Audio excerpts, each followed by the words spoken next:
Hello and welcome to Oxford Analytica video briefings.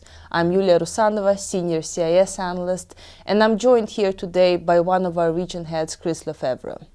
Now, earlier this week, we have seen several potentially concerning developments regarding the EU-Russia gas relationship within the wider context of the Ukraine crisis.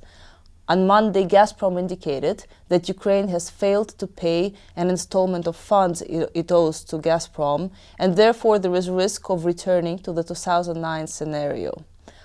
Later, we've seen a few delays in the Russia-EU gas negotiations, which might potentially raise some red flags as well. Chris, could you please give us some more context about the gas negotiations between Gazprom and the EU? Yes, there's a couple of big areas where Gazprom and the EU are in negotiations at the moment. Firstly, relates to the new pipelines that have either been built or are being built. And to put it in brief terms, it's about access to those pipelines and those pipelines meeting the requirements of EU legislation.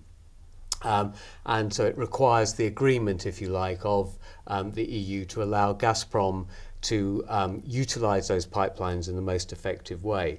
Separately, there is also this investigation going on into Gazprom's activities in Eastern Europe.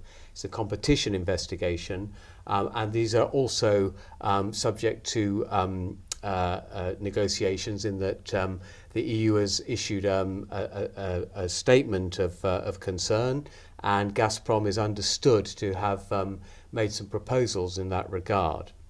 Now, both of these areas we're seeing the impact of the crisis in Ukraine affecting the stance of the EU. For example, in Germany, where the German regulator has approved the use of the new pipeline, the Opal pipeline by Gazprom, the EU has failed so far to ratify that approval due to technical reasons. Now, that's quite unusual and would appear to be an overtly political move in terms impacting on the use of that pipeline. And the pipeline is the one that would allow Gazprom to bypass Ukraine. Well, it helps to move gas from the Nord Stream pipeline into Germany and the Czech Republic and elsewhere. So it's quite an important aspect in terms of utilising the capacity of an already built pipeline. Separately, there is the South Stream pipeline that hasn't been built yet, although it was agreed the partners in the South Stream pipeline agreed this week to tender for let the first contracts for the offshore construction of that line, and that's a line that crosses the Black Sea and bypasses Ukraine to the south. Again, the EU have suggested that discussions on how that pipeline might meet conformity with EU regulations have been put on hold. So again, we're seeing quite clear indications from the Commission that progress is being held up. Now, it almost seems that the EU might be shooting itself in the foot. On the one hand, Gazprom might very well disrupt transit through Ukraine, given failure of Ukraine to pay for the gas it is due. On the other hand, the EU is preventing construction of pipelines that would allow gas to flow outside of Ukraine. How is that? What is the mentality behind that? Well, it's an interesting point, isn't it? Because I think certainly what we've seen to date, you might, in very broad terms, categorise as the gas situation driving the politics. In other words, whatever the political issues might have been, the huge mutual dependency of Europe and Russia in terms of gas supplies have tended to set the agenda, so to speak. We certainly saw that with the construction of the Nord Stream pipeline. I think what we're now seeing is perhaps the politics driving the gas debate, and what on the face of it would appear to be suboptimal choices being made by the EU in terms of forcing or creating situations that may impact on security of supply, but an acceptance perhaps that is a price worth paying in the short term if it increases the political pressure on Russia. I think there's perhaps another point here as well, And that is that I think some voices may be arguing that it is in the EU's interests that, if you like, Ukraine continues to play a significant role in the transit of gas. I think for two reasons. First of all, it's an important source of revenue. But secondly, it, if you like, puts Ukraine very much on an equal footing, if you like, vis-à-vis Russia. If Gazprom is able to completely bypass Ukraine, then the country is still very important as a market for Russian gas, but it no longer has that importance as a transit country.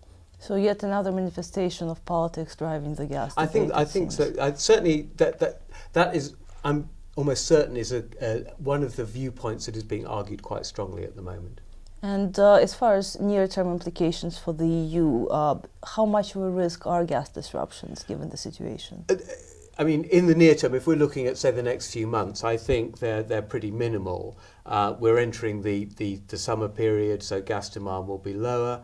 There's plenty of alternative sources of supply. Gas storage is relatively well supplied. It's been because of the mildness of the winter. And already, since 2009, a number of investments have been made that have improved the interconnectiveness of the European gas networks. So it's easier for gas to move around the system than perhaps was the case in 2009. However, already there are concerns about the coming winter, 2014-15, and traders and gas suppliers are looking at how they might meet their requirements in that winter, and we're seeing prices are increasing, and we may also see a move to secure liquefied natural gas from international markets, and that will also have upward pressure on prices. So the short term very quickly becomes the long term, and we'll start certainly to see a price impact emerging.